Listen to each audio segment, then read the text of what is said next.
وہاں پر کوئی یہ ذکر نہیں ہے کہ وہاں مٹی پہ ان کو باندھا جائے گا یا مٹی کے ٹیلے ہوں گے، یا بلکہ وہاں پر صرف کیا ذکر ہے، آگ کی لپٹیں ہوں گی، آگ کے شعلے ہوں گے، آگ کی دیواریں ہوں گی، آگ کے اوڑھنے بچھونے ہوں گے. تو صرف اور صرف جہنم اور آگ یہ جو ہے ایک دوسرے کے ساتھ ہے. تو پھر اب آپ یہ دیکھیں مٹی جو ہے وہ طہارت کا ذریعہ بھی ہے جس سے کہ ہم تیمم کرتے ہیں.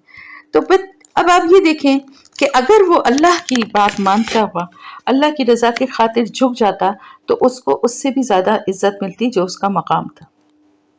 لیکن کیونکہ اس نے اللہ کو کی بات ماننے سے انکار کیا اور تکبر کر کے، یعنی اللہ کے سامنے اپنے کو بڑا سمجھا نا. کس طرح کہ اللہ کا جو حکم ہے اس کو ماننے سے انکار کرنے کا کیا مطلب ہے کہ اپنے کو بڑا سمجھنا. تو کہا جاتا ہے، یہ بھی ایک روایت ہے کہ جب شیطان ابن آدم کو سجدہ کرتے دیکھتا ہے، یعنی نماز پڑھتے ہوئے جب دیکھتا ہے تو چلاتا ہے، کہتا ہے ہائے ہلاکت، اللہ نے ابن آدم کو سجدے کا حکم دیا تو اس نے کر لیا اور اس کے لیے جنت ہے، اور میں نے سجدے سے انکار کیا تو میرے لیے آگ ہے. اور آگ ہے لیکن اس کے باوجود اس نے توبہ نہیں کی. تو سجدے کی حقیقت جو ہے نا وہ بہت، یعنی سجدے میں اب آپ یہ سمجھیے کہ یہ سجدہ وہ ایک سجدہ جسے تو گراں سمجھتا ہے، 1000 سجدوں سے دیتا ہے آدمی کو نجات، کہ ایک وہ سجدہ جو اللہ کے آگے کیا جاتا ہے نا، وہ دوسرے لوگوں کے آگے جھکنے سے انسان کو بچا لیتا ہے. سجدے کی حقیقت جو ہے نا وہ اللہ کی برتری کو تسلیم کرنا. ہم جب سجدہ کرتے ہیں تو ہم اللہ کی برتری کو تسلیم کرتے ہیں اور ہم اللہ کو مانتے ہیں سب چیزوں کا مالک، اور یہ بھی جانتے ہیں کہ سجدے کی حالت میں ہم اللہ کے سب سے قریب ہیں. تو ایک انسان کو اللہ نے کتنے سارے انعام دیے اس سجدے کے ذریعے، کہ اس سجدے کے ذریعے انسان اللہ کے سب سے زیادہ نزدیک ہو جاتا ہے. اب اس نے کیا کیا، لیکن اس نے کیا مانگا؟ اس نے مانگا قیامت تک کے لیے مہلت، زندہ رہنے کی اور پھر بہکانے کی. اب اس کو، یہ تو تیری مخلوق ہے جس کو تو نے بنایا ہے اور جس کو تو دنیا میں اپنا نائب بنا کے بھیج رہا ہے، اور جس کے لیے تو نے مجھے جو ہے وہ اس حال میں مطلب ذلیل کیا، یا میری عزت اور میری توقیر جو تھی اس کو تو نے یعنی مجھے ڈی گریڈ کیا. اللہ کا حکم ماننے والا کبھی ڈی گریڈ نہیں ہوتا، یہ بات یاد رکھیں. اللہ کا حکم ماننے والا بظاہر اگر لگتا بھی ہے کہ وہ جھک رہا ہے یا وہ اللہ کا حکم ماننے کے لیے یعنی کہیں کسی جگہ کسی کو آگے بڑھا رہا ہے اور خود پیچھے ہو رہا ہے، تو اللہ اس کو اور زیادہ عزت دیتا ہے. تو اس نے کہا کہ میں جو ہوں مجھے قیامت تک کی مہلت دیں، اور اب میں اس مخلوق کو جس کو کہ یعنی حضرت آدم علیہ السلام اور اس کی اولاد کو، ان کو میں بہکاؤں گا. ان کو میں، جن کو آپ سمجھ رہے ہیں کہ بڑے ان کو نائب بنا کے بھیجا جا رہا ہے، ان کو میں ہر طرح سے بہکاؤں گا، راستے سے بھٹکاؤں گا، اور اس کے لیے بار بار یعنی راستے کو روکوں گا ہی نہیں بلکہ ڈیرے ڈال کر بیٹھ جاؤں گا. بار بار جو ہے ان کو دل میں وسوسے ڈالوں گا، ان کو جو راستے برائی کے ہیں وہ خوشنما کر کے اور بڑے بارونق کر کے دکھاؤں گا. تو شیطان کے دل میں جو کینہ اور نفرت تھی نا، وہ اس کی اس بات سے یعنی یہ دعا جو اس نے مانگی اس سے اندازہ ہو گیا. تو اب آپ ایک بات اور بہت اہم جو میں تفسیر کے دوران بھی بتائی تھی اور آج پھر میں یہ بات بتا رہی کہ اب آپ یہ دیکھیے کہ اللہ سے دعا مانگنے سے کبھی پیچھے نہیں ہٹنا چاہیے، کبھی مایوس نہیں ہونا چاہیے، کبھی یہ نہیں سوچنا چاہیے ہم تو اتنے گناہ گار ہیں، ہماری کیا دعا قبول ہوگی، اور فلانے جو ہیں ان کی دعا قبول ہوتی ہے، ہماری تو دعا قبول ہی نہیں ہوتی. نعوذ باللہ، استغفر اللہ. اس طرح کے کلمات کبھی بھی نہیں کہنا چاہیے. سب کی دعائیں قبول ہوتی ہیں، اللہ پاک سب کی دعائیں قبول کرتا ہے، اور گناہ گاروں کی ہوں یا نیکوں کی ہو سب کی دعا قبول ہوتی ہے. گناہ گاروں کا بھی اللہ کے سوا کون آسرا ہے، سب اللہ کے بندے ہیں نا. اور گناہ گار اگر توبہ کرنا چاہتے ہیں اللہ سے اور اللہ کی طرف واپس پلٹ کر آنا چاہتے ہیں تو اللہ تو ان کے لیے بہت، وہ اللہ کو اور زیادہ پسند ہوتے ہیں کہ ایک برائی کے راستے پہ چلتے ہوئے دلچسپیوں اور اس کی جو رونقیں ہیں ان سے لطف اندوز ہوتے ہوئے ان کو احساس ہو اپنے گناہ کا، اور وہ اللہ سے معافی مانگیں اور ان سب برائیوں کو چھوڑ دیں، تو وہ جس نے مزہ چکھا ہی نہیں نا گناہ کا، جس نے برائی کی ہی نہیں، یہ مطلب نہیں کہ اس کا کوئی اجر و ثواب نہیں ہے، اس کے لیے بھی بہت اجر و ثواب ہے، لیکن جو برائی کے راستے پہ چل رہا ہے اور اس کے مزے چکھ رہا ہے اور اس انجوائے کر رہا ہے اپنی اس لائف کو، اور وہ ایک دم سے سب کچھ چھوڑ دے اور پھر اللہ سے توبہ کرے اور اللہ کے بتائے ہوئے راستے پہ چلنے لگے، تو اس کے لیے بہت بڑا اجر ہے۔ ابھی ہم تفسیر میں کر رہے تھے نا کہ دگنا اجر کن کے لیے، تو ان لوگوں کے لیے بھی ہے جو بھٹک جائیں، بہک جائیں، لیکن پھر واپس اللہ کی طرف آئیں اور اللہ سے توبہ کریں اور اللہ کے بتائے ہوئے راستے پہ چلنے لگیں۔ تو اللہ کی حکمت اور مشیت یہ تھی کہ ابلیس کو یہ مہلت دے دی جائے، کیونکہ دیکھیں یہ سب کچھ جو تھا نا اللہ پاک کے پاس، یہ سب کچھ پلانڈ، اللہ کو یہ سب پتا تھا، کیونکہ کائنات کے یعنی آغاز سے پہلے، اس کی تخلیق سے بھی بہت پہلے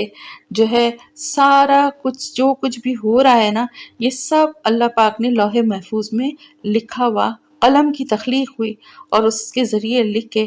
اس کتاب میں، لوح محفوظ میں سب کچھ موجود ہے۔ تو یہ سب کچھ جو تھا، یہ سب کچھ ایک پلان کا حصہ تھا۔ اب اس کے لیے بعض لوگ یہ کہتے ہیں کہ اگر پہلے سے سب لکھا ہوا ہی تھا اور یہ سب پلان کا حصہ تھا تو پھر تو ایسے ہی ہونا تھا۔ یہ ایک طویل بحث ہے، یہاں پر میں ابھی اس پہ نہیں پڑھوں گی، آپ بس اس کو صرف اس طرح سے سمجھ سکتے ہیں کہ آپ کے سامنے اگر فرض کریے کہ ایک البم ہے، جس البم تو نہیں کہیں گے، کیا کہنا چاہیے اس کو، کہ آپ کے سامنے ایک مختصر ایک آڈیو یا ویڈیو ہے، آپ جس کو آپ دیکھ رہے ہیں اور وہ اتنی کہ پوری آپ ایک ساتھ آپ کو، یعنی آپ ایک وقت میں ہی دیکھ رہے ہیں اور آپ کو پتا ہے کہ اس کا اینڈ تک کا اندازہ آپ کو ہو رہا ہے کہ یہ ہے، تو اس کا یہ مطلب تو نہیں ہے نا، ہو سکتا ہے کہ اس کا اینڈ ایسا نہ ہو جیسا آپ سمجھ رہے ہیں، بالکل ڈیفرنٹ ہو جائے، اور ہو سکتا ہے کہ جیسا آپ سمجھ رہے ہیں ویسے ہی ہو جائے۔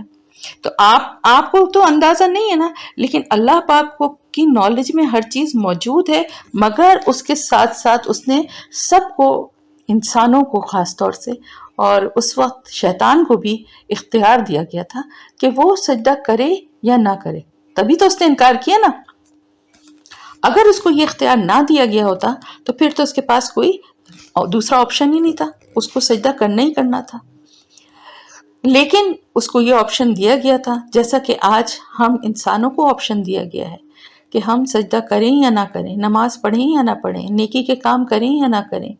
لوگوں کو دھوکہ دیں، کم تولیں، بےایمانی کریں،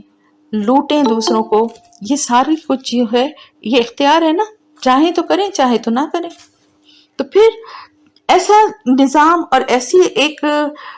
کائنات کی تخلیق کے بعد انسان کو ایسی دنیا میں نہیں بھیجنا تھا، بلکہ نائب بنانے کا مقصد کیا تھا، ایک ذمہ داری دے کے جب اس کو دنیا میں انسان کو بھیجا ہے تو پھر وہاں پر اس کا ٹیسٹ بھی ہوگا، تو اس ٹیسٹ کے نتیجے میں ہی اس کو کچھ انعامات حاصل ہوں گے۔ اب یہ دیکھیے کہ شیطان کے راستے کو روکنا کیا ہوتا ہے اور کس طرح سے وہ لوگوں کو بہکاتا ہے، لوگوں کے دلوں میں خواہشات ڈالتا ہے، آرزویں، اور وہ آرزویں جھوٹی کیا ہوتی ہیں، وہ جھوٹی آرزویں یہ ہوتی ہیں کہ ان کو چیزوں کی طرف، دنیا کی رونقوں کی طرف، دنیا کے مال کی طرف، اولاد کی طرف اتنا زیادہ لگا دیتا ہے کہ وہ اپنا اور اللہ کا تعلق جو ہے وہ بھول جاتے ہیں، اور صحیح اور غلط، جائز اور ناجائز کی تفریق بھی بھول جاتے ہیں۔ تو اللہ تعالیٰ نے اس دنیا میں شیطان کو یہ اختیار نہیں دیا ہے کہ اس کو ہاتھ پکڑ کے وہ کسی انسان کا اس سے گناہ کروا لے، بلکہ وہ صرف وسوسہ ڈال سکتا ہے، بہکا سکتا ہے۔ تو شیطان کو جب وہ ایک اللہ کی طرف سے چھوٹ دے دی گئی، تو میں اس سوال کا جواب بھی دے رہی تھی کہ اس پوری اسٹوری سے جو ہمیں قرآن کے ذریعے ہم حضرت آدم علیہ السلام کی اور ان کے ساتھ شیطان کا جو ایک ہمیشہ کی جو جنگ کا آغاز ہوا، اس سے ہمیں یہ بات پتہ چلتی ہے۔ باقی دیکھیں اللہ پاک جو ہے نا، اس کے کیا فیصلے ہیں اور وہ کس کو معاف کرتا ہے اور کس کو نہیں معاف کرتا، یہ خالصتاً اللہ کے ہاتھ میں، انسان اس کے بارے میں فیصلہ نہیں کر سکتا۔ لیکن جس طرح کا گناہ شیطان نے کیا اور اس گناہ پر وہ قیامت تک قائم رہے گا، اس نے معافی کا کہیں ذکر نہیں ہے کہ قیامت کے قریب وہ معافی مانگ لے گا، ایسا کچھ نہیں ہے۔ اور وہ اتنا سرکش اور ڈھیٹ ہے کہ وہ معافی مانگی ہی نہیں اس نے نا۔ تو پھر جس نے اتنا بڑا گناہ کیا اور پھر اس کی معافی بھی نہیں مانگی اور پھر اس کی وجہ سے اتنے بڑے بڑے گناہ ہوئے۔ آپ کو معلوم ہے نا کہ ایک گناہ کی یا ایک غلط کام کی اگر کوئی ابتدا کرتا ہے تو پھر قیامت تک جب تک وہ گناہ ہوتا رہتا ہے اس شخص کو اس کا گناہ ملتا ہے، اس کا حصہ اس کو ملتا ہے۔ جیسے حابیل اور قابیل کی جو لڑائی آپس میں ہوئی تھی اور اس میں حابیل کو قتل کر دیا گیا تھا، تو قابیل کو اب قیامت تک اس دنیا میں جتنے بھی قتل ہوں گے ان کا ایک حصہ، کیونکہ اس سے پہلے یہ گناہ کبھی ہوا نہیں تھا۔ کسی گناہ یا کسی غلط کام کی ابتدا کرنا بہت ہی، یعنی ایک تو گناہ کرنا ہی بہت ظاہر غلط وہ ہے، لیکن کسی غلط کام یا گناہ کی ابتدا کرنا اور زیادہ برا اس لیے ہے کہ پھر اس سے آگے جب تک وہ چلتا رہے گا، وہ چین چلتی رہے گی، تو اس شخص کو اس کا ایک حصہ اس گناہ کا ملتا رہے گا۔ تو سوچیں جب انسانوں میں اس طرح ہے کہ ایک حصہ مل رہا ہے تو کیا شیطان کو اس کا حصہ نہیں ملتا ہوگا؟ اس کے لیے کیا جمع نہیں ہو رہے ہوں گے اس کے گناہ؟ اور وہ اس پہ نڈر ہے، اس نے جان بوجھ کے یہ اپنے لیے انجام منتخب کیا ہے کہ دنیا میں کم از کم میں آدم علیہ السلام کو اور ان کی اولاد کو چین سے نہیں رہنے دوں گا، چاہے مجھے بعد میں خود جہنم کی آگ میں جلنا پڑے، مرنا پڑے، جو تکلیف اٹھانی پڑے، لیکن میں چین سے نہیں لینے دوں گا۔ یہ ہے تکبر کے ساتھ ساتھ حسد۔ اور حسد کرنے والا، آپ دیکھیں بہت سارے کیسز میں آپ کو نظر آئے گا کہ حسد کرنے والا جو ہوتا ہے وہ اتنا اندھا ہو جاتا ہے کہ وہ یہ بھی نہیں دیکھتا کہ اس کا کوئی فائدہ اس میں ہو رہا ہے یا نہیں، اسے صرف اس بات سے غرض ہوتی ہے کہ اس کا نقصان ہو جائے، جس سے وہ حسد کرتا ہے۔ یعنی اتنی نفرت اور دشمنی ہوتی ہے کہ اس کی خواہش ہی ہوتی ہے کہ اس کے ساتھ تو برا ہو ہی جائے، میرا اچھا ہوتا ہے نہ ہو، بعض دفعہ اپنا نقصان بھی کر لیتے ہیں صرف اس میں کہ جس سے حسد ہے یا مقابلے بازی ہے، کیونکہ حضرت آدم علیہ السلام کو اپنا مقابل سمجھنے لگا تھا نا کہ یہ جو مجھے سب کچھ ملنا چاہیے تھا، کیونکہ اللہ تعالیٰ نے جب یہ فیصلہ کیا تھا تو اللہ پاک نے ذکر کیا فرشتوں کی محفل میں کہ میں زمین پر اپنا ایک نائب میں بھیجنے والا ہوں۔ تو اس نے زبان سے تو نہیں کہا تھا لیکن دل ہی دل میں اس کو یہ امید تھی کہ میرے علاوہ تو کوئی اور، یہ تو فرشتے ہیں، ظاہر ہے یہ تو زمین پہ جا کے آباد ہوں گے نہیں، تو وہ نائب جو ہے وہ میں ہی ہوں گا جو جسے بھیجا جائے گا زمین پر، تو ظاہر ہے یہ منصب اب مجھے ہی ملنے والا ہے۔ اور دل ہی دل میں بڑا فخر اور غرور اس کو محسوس ہوتا تھا، اور وہ یہ سوچتا تھا جب یہ بات کہ میں تو اب زمین پہ مجھے ایک بڑا منصب دے کے بھیجے جانے والا ہے۔ ایک دم سے یعنی کوئی یہ توقع کر رہا ہو، آپ اس کو اس بات سے بھی سوچ سکتے ہیں کہ کہیں کسی آفس میں یا کہیں کسی اور ادارے میں اگر کسی کو پتا ہو کہ میرا پروموشن ہونے والا ہے اور لوگ اس کو مبارکبادیں بھی دے رہے ہوں اور اس کی بڑی باتیں بھی ہو رہی ہوں، اور عین وقت پہ پتہ چلے کہ اس کا نہیں ہوا بلکہ اس کے بجائے دوسرے کا ہو گیا، تو یہ اس شخص کے لیے کتنی بڑی تکلیف ہوتی ہے۔ لیکن یہ بات بھی سمجھنا چاہیے تھی کہ یہ اس وقت ہوتی ہے جب کہ دو ایک جیسے اسٹیٹس کے لوگ ہوتے ہیں، یا جو قابلیت اور اپنی قابلیت یا کسی صلاحیت کی وجہ سے جس کو یہ لگ رہا ہوتا ہے کہ مجھے ایسا میرے ساتھ مجھے پروموشن یا مجھے کوئی اعزاز ملنے والا ہے، وہاں پر سچویشن بالکل دوسری تھی۔ فرشتوں کی محفل میں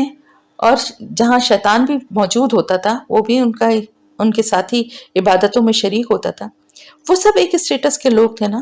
تو جیسے فرشتوں کو میں سے کسی کو یہ عہدہ نہیں دیا جا رہا تھا تو اس کے لیے بھی یہ بات اس نے کیسے سوچ لی اور کیوں سوچ لی۔ اور اللہ پاک کے فیصلے، سب سے بڑی بات یہ کہ جو مالک اور جو خالق اور جو رزاق ہے، جس نے کہ سب کی تخلیق کی ہے، اور وہ اس نے ایک مخلوق کو جس کو بنایا تھا حضرت آدم علیہ السلام کو، ظاہر ہے وہ بھی وہیں موجود تھا، اور حضرت آدم علیہ السلام نے کو علم کی بنا پر اللہ نے جو کچھ سکھایا تھا، جو جواب انہوں نے دیے، اس سے سب کو اندازہ ہو گیا کہ اس مخلوق کی یا اس کی قابلیت جو ہے، اس کا علم جو ہے ہم سے کہیں زیادہ ہے۔ یعنی ہمیں تو ایک مخصوص جتنا اللہ کو ہم سے کام لینا ہے، جو ہمارے پر ذمہ داری ہے، اتنا علم دیا گیا ہے نا، اس کے پاس ہم سے کہیں زیادہ علم ہے۔ تو فرشتوں کے لیے بھی تو وہی والی بات تھی نا، وہ بھی تو یہ سوچ سکتے تھے کہ یہ منصب ہمیں دیا جائے گا، لیکن انہوں نے میں اس لیے یہ بات بتا رہی ہوں کہ سوچ اور رویے کا فرق دیکھیں۔ کسی اپنے سے قابل یا کسی اپنے سے زیادہ کسی بھی لحاظ سے برتر شخص کو اگر کوئی عہدہ، اگر کوئی مراد، اگر کوئی اللہ کی نعمتیں حاصل ہیں تو اس سے حسد نہ کریں۔ یہ اللہ کا فیصلہ ہے، اس کو اللہ کا فیصلہ سمجھ کے قبول کریں۔ فرشتوں نے جیسے کیا تھا،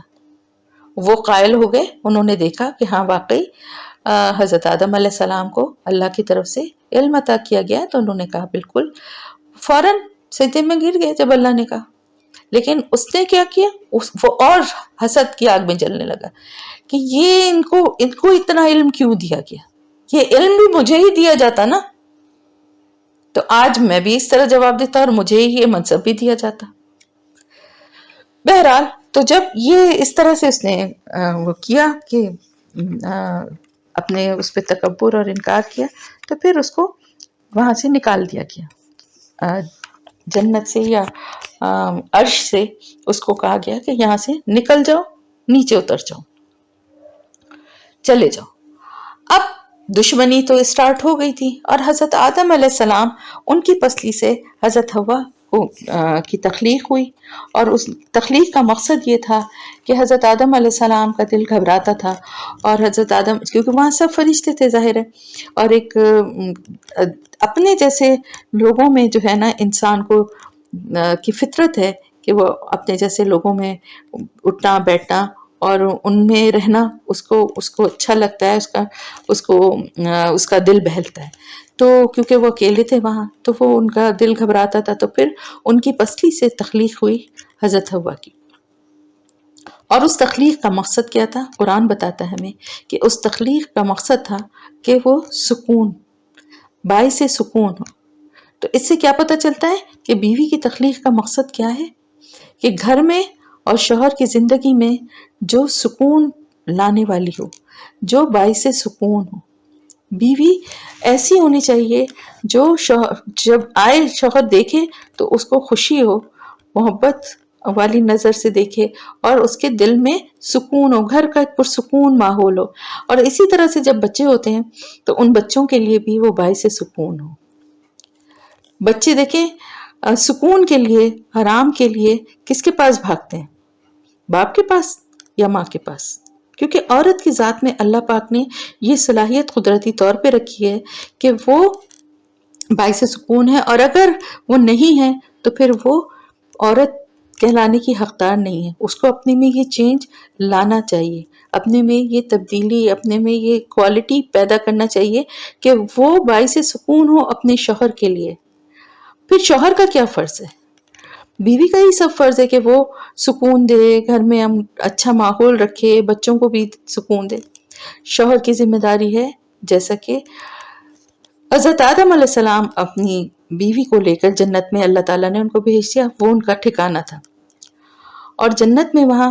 بھیجنا اس کا مطلب یہ ہے کہ مرد کی کیا ذمہ داری ہے کہ وہ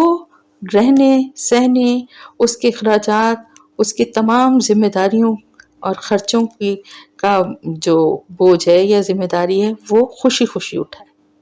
تو گھر کے لیول پر عورت شوہر کو سکون اور خوشی دے، اور مرد کی ذمہ داری ہے کہ اس کی عزت کی حفاظت کرے، اس کو رہنے کا ٹھکانہ دے اور اس کی ضروریات کو پورا کرے۔ تو ان کو جنت پہ کیوں بھیجا گیا؟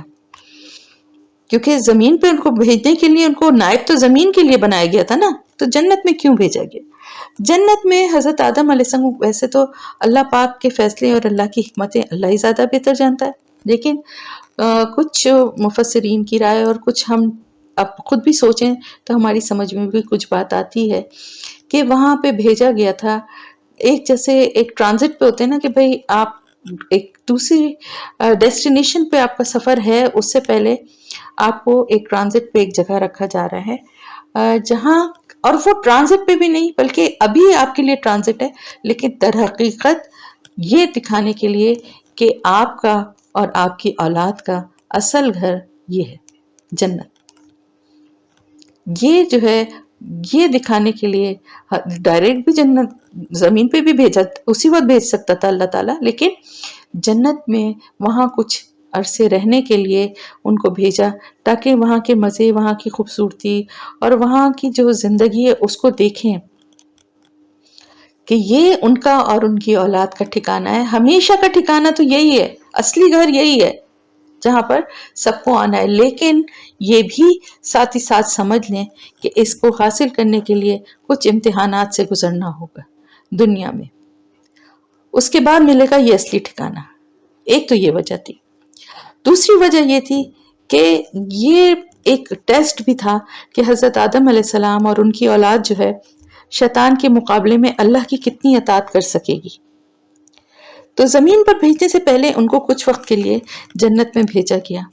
اور وہاں جنت میں جو ہے شیطان کی دشمنی اور شیطان کی جو بغض تھا وہ اپنی جگہ تھا، اور وہ اسی چکر میں لگا ہوا تھا کہ ان کو کسی طرح یہاں سے، یعنی جس طرح سے مجھے نکالا گیا ہے اور یہاں سے نیچے بھیج دیا گیا ہے، کسی طرح میں ان کے لیے بھی ایسا کروں کچھ کہ ان کو بھی اللہ کی نظروں سے گرا دوں، اللہ کی نظروں سے ان کو گرا دوں، جو مقام ان کو حاصل ہے. کیونکہ دیکھیں حاسد یہی کوشش کرتا ہے کہ وہ جب یہ دیکھتا ہے نا کہ کسی کو کوئی منصب یا کوئی کامیابی حاصل ہو گئی ہے، تو اب اندر ہی اندر سازشیں کرتا ہے، پلاننگ کرتا ہے. بظاہر ہمدرد بھی بعض دفعہ بن جاتا ہے اور بعض دفعہ بہت مخلص بن کے مشورے بھی دیتا ہے، لیکن اندر ہی اندر جڑیں کاٹ رہا ہوتا ہے، چاہ رہا ہوتا ہے کہ یہ اس کو بھی یہ نہ ملے، مجھے نہیں ملی ہے نا تو اس کو بھی نہ ملے. کسی کے بعض دفعہ آپ دیکھیں حسد بہت بری چیز ہوتی ہے. کسی کی اولاد نیک اور اچھی اور پڑھنے لکھنے میں اچھی ہو تو اس سے بھی حسد بعض لوگوں کو ہو جاتا ہے، اور وہ اپنے بچوں پہ توجہ دینے کے بجائے، ان کو کسی قابل بنانے کے بجائے بس اسی کاٹ میں لگ جاتے ہیں کہ کسی طرح ان کے بچے جو ہیں یہ بھی ایسے نہ رہیں، فرما بردار نہ رہیں، بری لتوں میں لگ جائیں، پڑھائی میں اچھے نہ رہیں. یہ ایک بہت عجیب سا بیہیویئر ہوتا ہے جو شیطانی بیہیویئر ہے. حسد ہے ہی شیطانی جذبہ. خیر، تو جنت میں اللہ تعالیٰ نے ان دونوں کو بھیجا اور وہ لوگ وہاں رہنے لگے.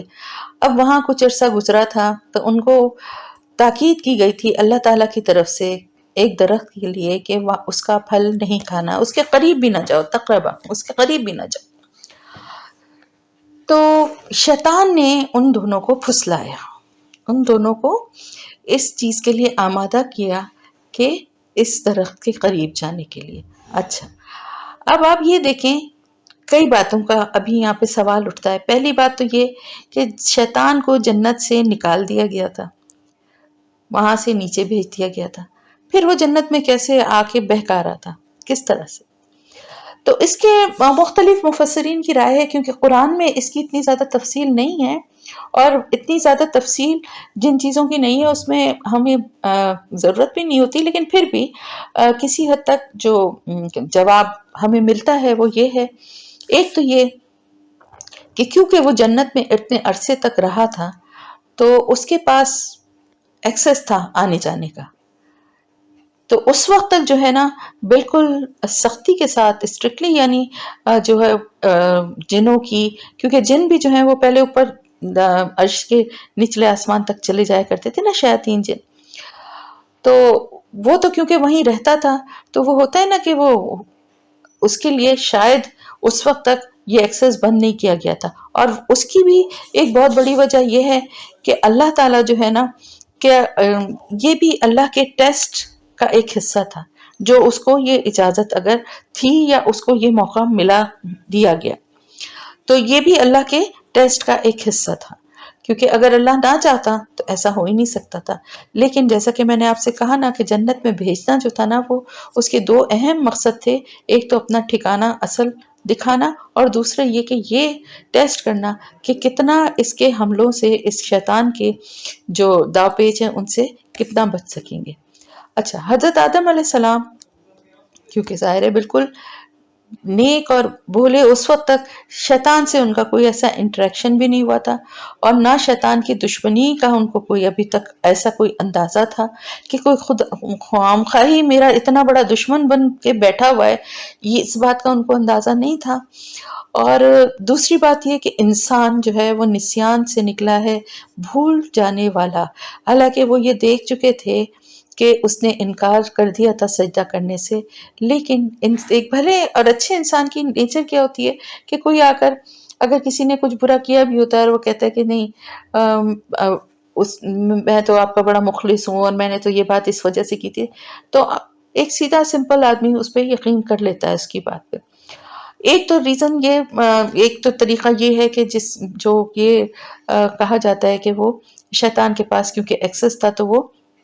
جنت تک پہنچ گیا تھا. دوسرا جو ہے وہ یہ بھی کہا جاتا ہے کہ اب آج کل کے زمانے میں آپ دیکھیں نا کتنی لیٹسٹ ٹیکنالوجی ہیں، کوئی ضروری نہیں ہے کہ مجھے اگر امریکہ کسی سے بات کرنی ہے تو میں امریکہ جا کے ہی بات کروں گی تو بات ہوگی.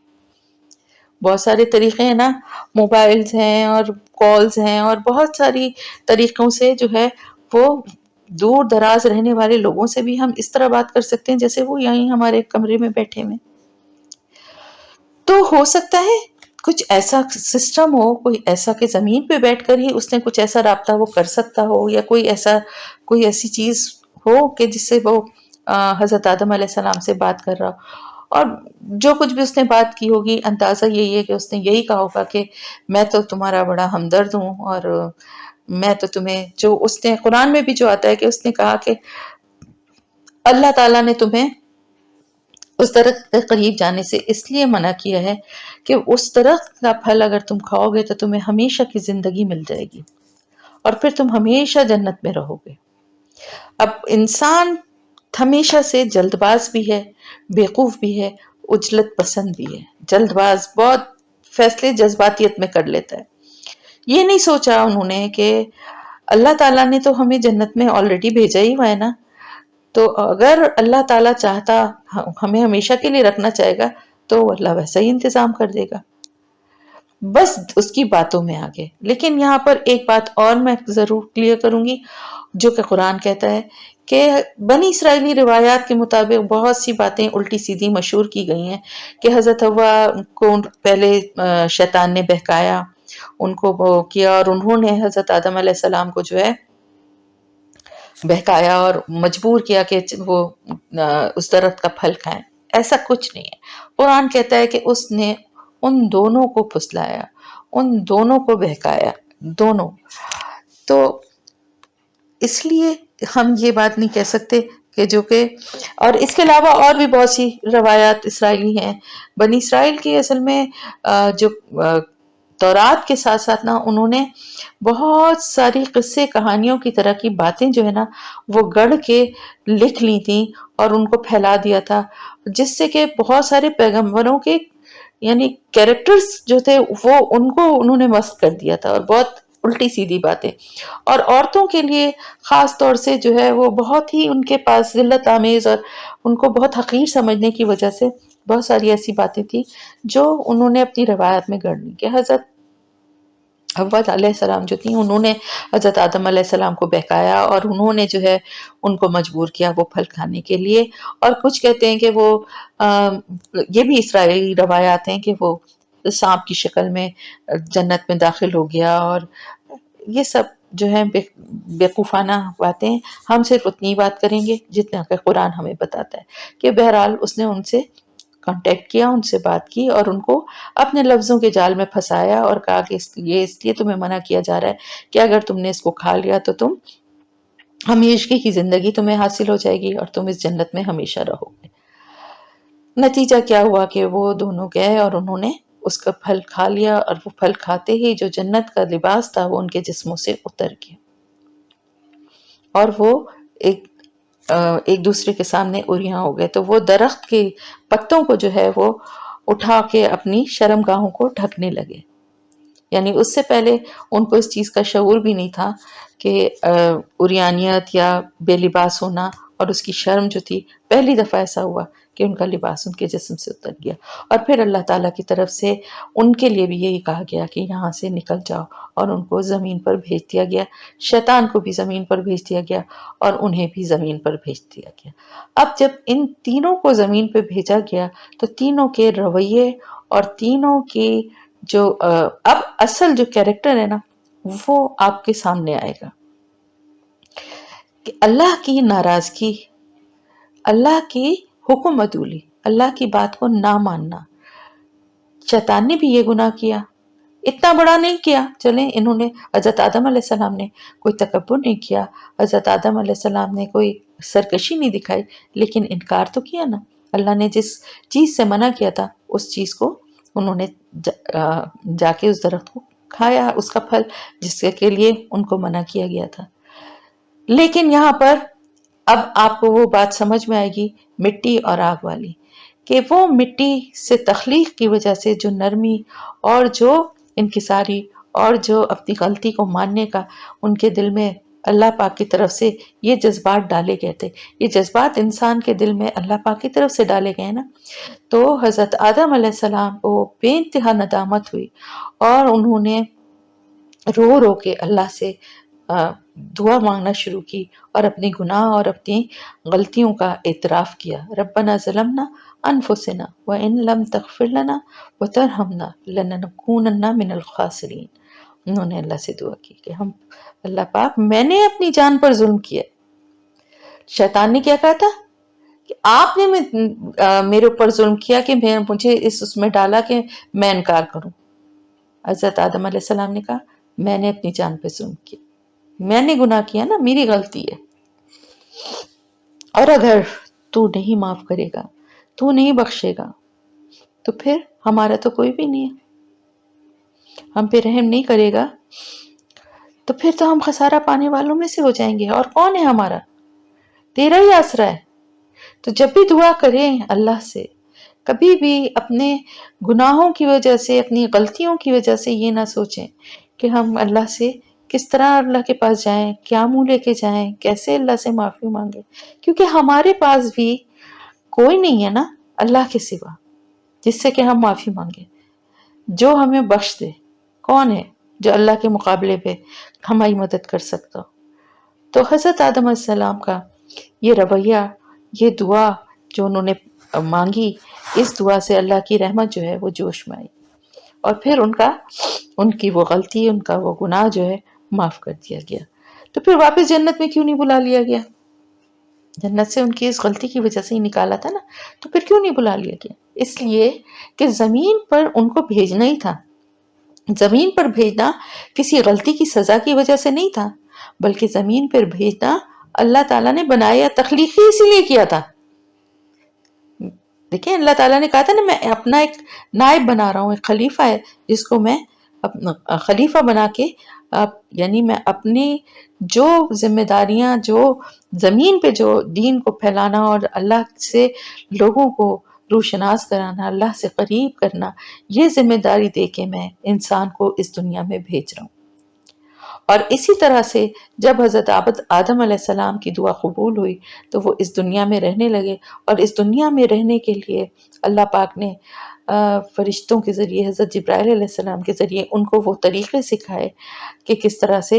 فصلوں کا اگانا، اور کس طرح ایک ایک چیز اور ایک ایک کام ان کو سکھائے گئے، اور وہ اس دنیا میں رہنے لگے. ان کی اولاد، ان کے بچے، اور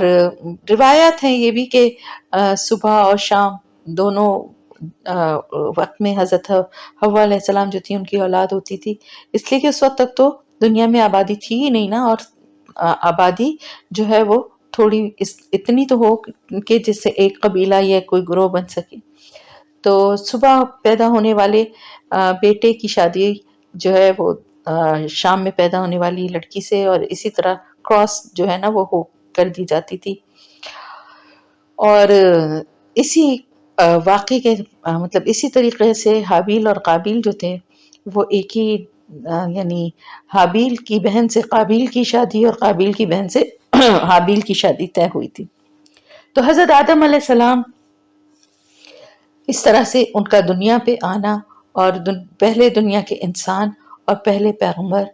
اور ہمارے باپ حضرت آدم علیہ السلام، ان کا جو ہے یہ قصہ اور یہ واقعہ، یہ بات یہاں پر ہم ختم کرتے ہیں. اور آگے جو ہے حابیل اور قابیل جو ہیں ان کا ہم کل انشاءاللہ تعالی ذکر کریں گے، اور اگر وہ